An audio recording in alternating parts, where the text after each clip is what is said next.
Speed, audio speed, oke. Slate 70, scene 3, shot 3, take 265.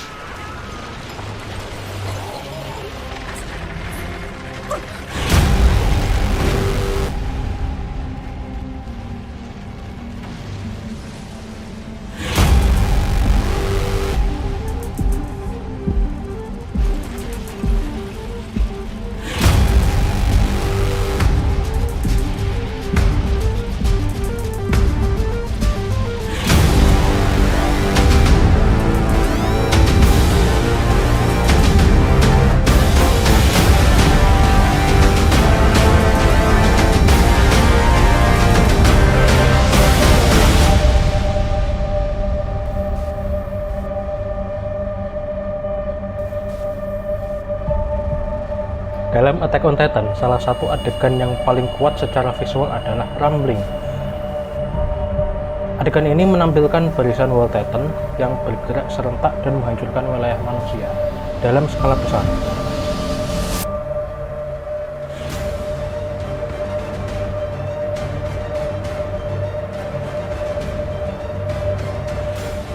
Secara cerita, rumbling adalah tindakan pemusnahan massal. Banyak manusia terbunuh dan masa depan peradaban digambarkan dalam berada kondisi yang sangat terancam. Namun, meskipun isi adegannya sadis dan mengerikan, visual rumbling tetap terlihat estetis dan terstruktur. Bagaimana itu? Salah satu alasannya adalah kontras ukuran yang sangat ekstrim antara World Titan dan juga manusia.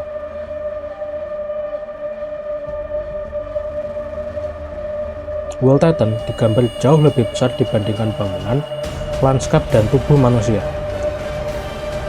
Manusia seringkali hanya muncul sebagai figur kecil atau siluet dalam frame. Kontras ukuran ini secara visual menunjukkan hubungan kekuasaan. World Titan ditempatkan sebagai elemen dominan dalam komposisi gambar.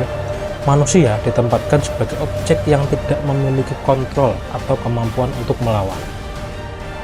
Dari sisi sinematografi, sudut pandang sering dibuat dari jarak jauh dan posisi rendah. Teknik ini memperkuat kesan dominasi World Titan tanpa perlu dialog atau penjelasan tambahan.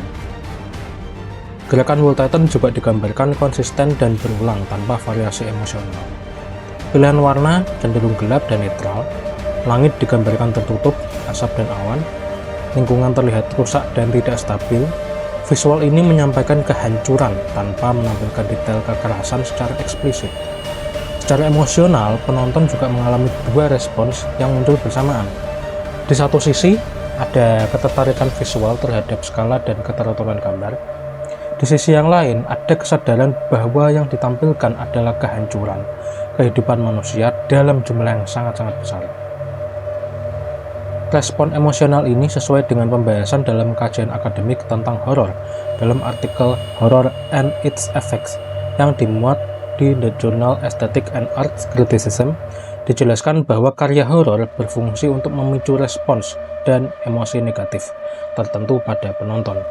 Dan respons tersebut tidak harus muncul melalui darah, jumpscare mendadak, atau kekerasan eksplisit.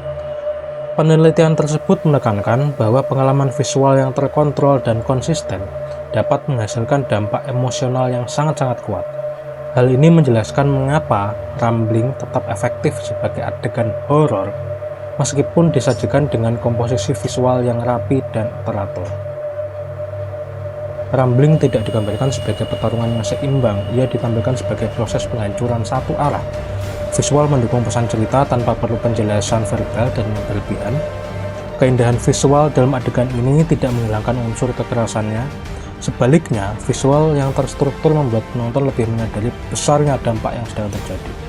Karena itu, rumbling menjadi contoh bagaimana visual yang estetis dapat digunakan untuk menyampaikan cerita yang sangat kelam dengan cara yang efektif dan emosional, tanpa bergantung pada eksploitasi kekerasan secara langsung.